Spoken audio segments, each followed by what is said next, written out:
அன்புள்ளம் கொண்ட அமிர்தா ஜோதித்தின் நேயர்களே, உங்கள் அனைவரையும் சந்திப்பதில் மிக்க மகிழ்ச்சி. நம்ம ஒவ்வொரு வாட்டியும் ஒரு புது டாபிக் நம்ம பேசிட்டே வரோம். நம்ம நேயர்கள் அனுப்புறது தான் நம்ம பேசுகிறோம். புது டாபிக் நம்ம கிடையாது.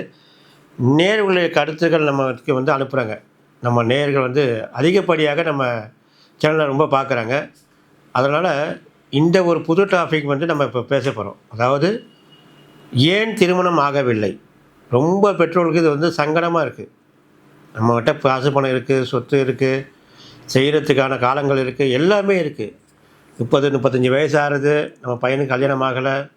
30 வயசு ஆகுது, நம்ம பொண்ணுக்கு கல்யாணம் ஆகலை. இந்த மாதிரி வருத்தங்கள் தான் குடும்பத்தில் இப்போ ரொம்ப இருக்குது. அது ஏன் நம்மளுக்கு கல்யாணம் ஆகவில்லை அப்படிங்கிற டாப்பிக்கை நம்ம இப்போ பார்க்க போகிறோம். முதல்ல இந்த டாபிக் பிடிச்சிருந்தா நீங்கள் எல்லாரையும் இதை சர்ப்ரைஸ் பண்ணி ஷேர் பண்ணுங்கள், லைக் பண்ணுங்கள். இதெல்லாம் ஏன்னா இந்த டாபிக் அந்த மாதிரி டாப்பிக்கு அதை முதலே உங்கள்கிட்ட நான் சொல்லிடுறேன். அதனால் இப்போ நம்ம நேயர்கள் இப்போ நம்ம பையன் ஜாதகமோ பொண்ணு ஜாதகமோ எடுத்துங்க. இந்த ஜாதகத்தில் கல்யாண திசை இப்போ நடக்குது.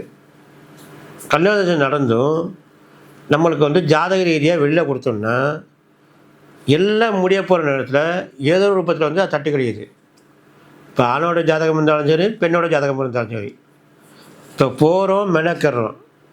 கடந்த 1 வருஷம் 2 வருஷம் மெனக்கடல, 5 வருஷம் மெனக்கறாங்க. சில தாய்மார்கள் பெற்றோர்கள்லாம் 5 வருட காலமாக மெனக்கறாங்க. இந்த ஜாதகத்தில் என்ன பிரச்சனை, ஏதாச்சும் தோஷம் இருக்கா அப்படின்னு பார்க்கும்போது அவங்க நம்மகிட்ட வரும்போது, ஐயா இந்த ஜோசியர்கிட்ட போனேன் இந்த தோஷம்னாங்க. அப்புறம் அடுத்த ஜோசியர்கிட்ட போனால் அந்த மாதிரி ஒரு பரிகாரம்னாங்க. ஒருத்தவங்க காலசர்ப்ப தோஷம் இருக்குங்கிறாங்க, உட்கார செவ்வாய் தோஷம் இருக்குன்னு சொல்கிறாங்க, உட்கார மாங்கனி ஸ்தானம் நல்லா இல்லைங்கிறாங்க. இந்த மாதிரி ஏதோ பிரச்சனைகள் ஜோதிடர்கள் சொல்கிறாங்க. ஆனால் அதெல்லாம் நம்ம பரிகாரம் பண்ணியாச்சு. நம்ம பண்ணாத பரிகாரம் பண்ணுறது கிடையாது, போகாத கோவில் கிடையாது அப்படின்னு சொல்கிறாங்க. இத்தனையும் நடந்தும் இப்போ நம்மளுக்கு என்ன நம்பிக்கை? எல்லாருக்கும் ஒரே நம்பிக்கை, தெய்வ நம்பிக்கை தான். அந்த தெய்வ நம்பிக்கையில் தான் நம்ம போயிட்டே இருக்கோம். எங்கே பரிகாரம் போனாலும் கோவிலில் போய் பரிகாரம் பண்ணுறோம். ஏதாவது ஒரு கோவிலில் தான் பரிகாரம் பண்ணுவோம்.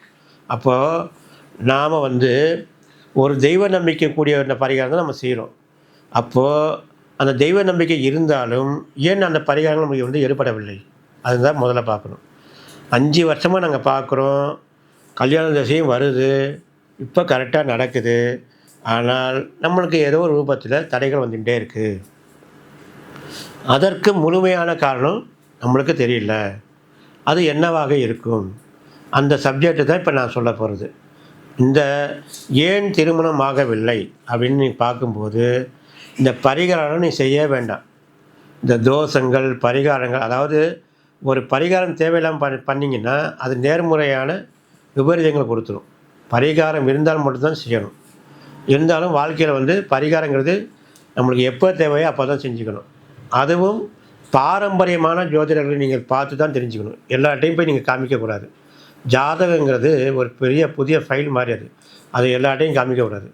பாரம்பரியமாக யார் பார்க்குறா, அவங்க இந்த கோவில் முறை பார்த்து வேதங்கள் அந்த மாதிரி படித்தவா இந்த மாதிரி இருக்காங்க, அவங்க ஜோசியம் பார்க்குறாங்க அப்படின்னா இந்த கோவிலுக்கும் ஜோசியத்துக்கும் நிறைய சம்மந்தம் உண்டு. அந்த மாதிரி உள்ளவங்களுக்கு தான் நீங்கள் ஜாதகம் காமிக்கணும். அப்போ தான் உங்களுக்கு சரியான ஒரு பதில் கிடைக்கும். அந்த மாதிரி தான் இருக்குது. இப்போ நிறைய ஜோதிடர்கள் உற்பத்தி ஆகிட்டாங்க.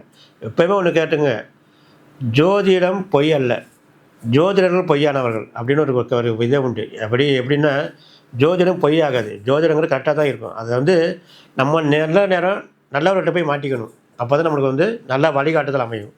நம்ம நேயர்கள் இப்போ ரொம்ப பேர் இது கேட்டிருக்காங்க, இதுக்காக நீங்கள் ஒரு வீடியோ போடுங்க அப்படின்னு சொல்லியிருக்காங்க.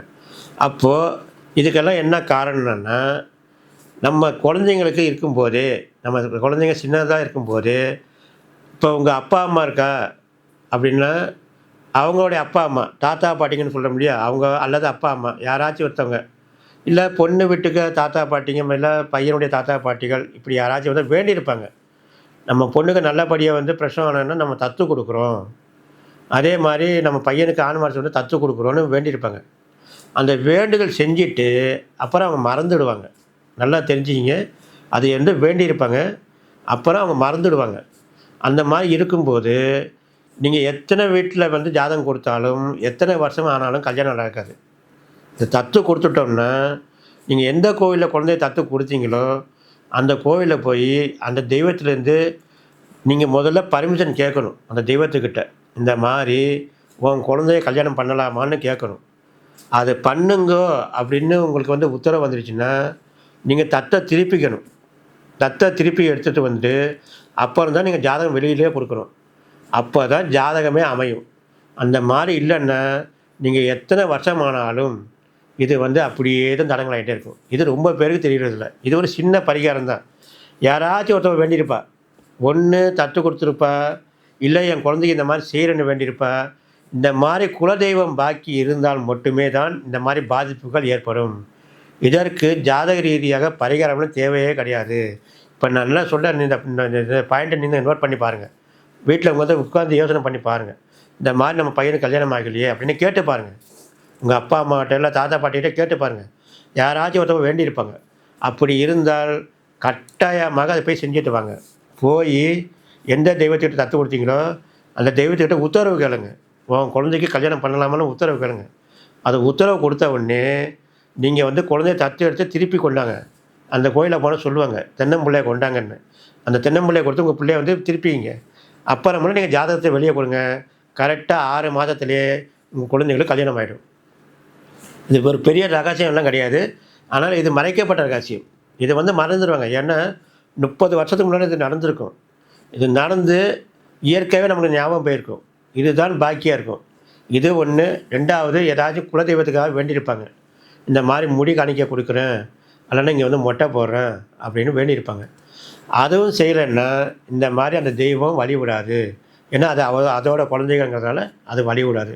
அந்த மாதிரி பாக்கி இருந்துச்சுன்னா நம்மளுக்கு குலதெய்வமே தெரியல, நம்ம வேண்டிக்கிட்ட முன்னோர்களும் இப்போ நம்மகிட்ட இல்லை, தாத்தா பாட்டியும் இல்லை, அப்போ என்ன பண்ணுறது? நம்ம யாராச்சும் நம்ம அப்பா அம்மா வேண்டியிருந்தால் அவங்க இருந்தால் சொல்லுவாங்க. அவங்க இப்போ 2 பேருமே இல்லையே தாத்தா பாட்டிங்க. அப்படிங்கும்போது இப்போ உங்கள் குடும்பத்துக்கு எது குலதெய்வம்னு நீங்கள் நினைக்கிறீங்களோ அந்த குலதெய்வத்துக்கிட்ட போய் ஏதாவது நம்ம முன்னோர்கள் வேண்டியிருந்தாலும் எங்களுக்கு தெரியாமல் இருந்தாலும், அதே மாதிரி எங்கள் முன்னோர்கள் நாங்கள் ஏதாச்சும் நம்ம வேண்டிக்கிட்டு மறந்து போனாலும் நம்ம வந்து இந்த மாதிரி எல்லாத்துக்கும் சேர்ந்து இந்த காணிக்கை போடுறோம் உண்டியல்ல. ஒரு 11 ரூபான்னு சொல்ல முடியா, அந்த மாதிரி ஒரு மஞ்சள் துணியில் கட்டி அந்த 11 ரூபா அந்த குலதெய்வத்துக்கு போட்டுட்டு ஒரு அர்ச்சனை பண்ணிட்டு வாங்க. அதே மாதிரி அந்த ஜாதகத்தை அங்கே வச்சு நீங்கள் வந்து அர்ச்சனை பண்ணிட்டு வாங்க. 6 மாதத்தில் உங்கள் பையனாக இருந்தாலும் உங்கள் பொண்ணாக இருந்தாலும் கண்டிப்பாக திருமணம் நடக்கும். இது வந்து நீங்கள் இது செய்யாமல் இது வந்து நீங்கள் இப்போ செய்யாமலே ரொம்ப பேர் வந்து நம்மகிட்ட வர்றது அதான். அப்புறமேல நம்மகிட்ட வந்து கேட்கும்போது இந்த மாதிரி எல்லா பரிகாரம் பண்ணியாச்சு, இந்த மாதிரி ரொம்ப தடங்கள் வருது, என்ன காரணத்துக்கு போயிட்டு அவங்ககிட்ட நாங்கள் பேசுவோம். இந்த மாதிரி குலதெய்வ கோயில் ஏதாவது தத்து கொடுத்துருக்கிறேன்னு. அப்புறம் 2 பேர் அவங்க மாற்றி மாற்றி பேசி அவங்க தாத்தா பாட்டிக்கு பேசுனா ஏதோ ஒரு வேண்டுதல் இருக்கும் பாக்கி. அந்த வேண்டுதல் எப்போது நீங்கள் செய்கிறீங்களோ அப்போது தான் உங்களுக்கு வந்து ஜாதக ரீதியாக கல்யாண யோகம் வரும். இதுதான் உண்மை. இது வந்து எல்லாருக்கும் இது வந்து 100% இதுதான் நடக்கும். இது இல்லாமல் பண்ணாமல் போனீங்கன்னா நீங்கள் எத்தனை வருஷம் ஆனாலும் திருமண தடைகள் வந்து கொண்டே தான் இருக்கும். சுப காரியங்கள் தடைப்படும். அதே மாதிரி வந்து வாழ்க்கையில் முன்னேற்றங்கள் தடைப்படும். இதெல்லாம் ஏன் காரணம்னா நம்ம செய்யும் போதே அதை குழந்தைன்னு கொடுத்துட்றோம். மற்றவங்க குழந்தைய எடுத்து செய்கிறதுக்கு அதிகாரம் நம்மளுக்கு கிடையாது. அதனால் இது வந்து தடைகள். நம்ம நேயர்கள் கண்டிப்பாக இதெல்லாம் நல்லா கேட்டு பாருங்கள். உங்கள் அப்பா அம்மாக்கிட்ட தாத்தா பாட்டிக்கிட்ட கேளுங்க. எந்த வேண்டுதல் இருந்தாலும் அது தெரிஞ்சால் நேரடியாக கொஞ்சம் போய் செஞ்சுருங்க. அதே மாதிரி தத்து கொடுத்தாலும் தத்தை திருப்பிங்க. இந்த 2மே செஞ்சுருங்க. எதுவுமே தெரியல நம்ம முன்னோர்கள் இல்லைன்னா குலதெய்வ கோயில்கிட்ட போய் ஏதாச்சும் நம்ம முன்னோர்கள் வேண்டியிருந்தால், அதாவது குழந்தை நல்லபடியாக பிறந்தா ஏதாச்சும் ஆடு மாடு குழந்தை கொட்டுவோம் அப்படின்னு வேண்டியிருப்பாங்க. அதெல்லாம் பார்த்து தெரியலன்னா அதுக்கு பதிலாக ஒரு காணிக்கை உண்டியலில் போட்டு அங்கே ஒரு அர்ச்சனை பண்ணி உங்கள் ஜாதகத்தை வச்சு வேண்டிட்டு வாங்க. கரெக்டாக வந்து இப்போ நான் சொன்னது ஃபாலோ பண்ணிங்கன்னா 6 மாதத்தில் உங்கள் வீட்டில் சுப நிகழ்ச்சிகள் நடக்கும். இது மறைக்கப்பட்ட ஒரு உண்மை. அதனால் இது நம்ம நேயர்களுக்காக நம்ம சொல்கிறோம். இது கண்டிப்பாக ஃபாலோ பண்ணுங்கள். எல்லாருக்கும் நல்லதே நடக்கும். மீண்டும் சந்திப்போம். நன்றி, வணக்கம்.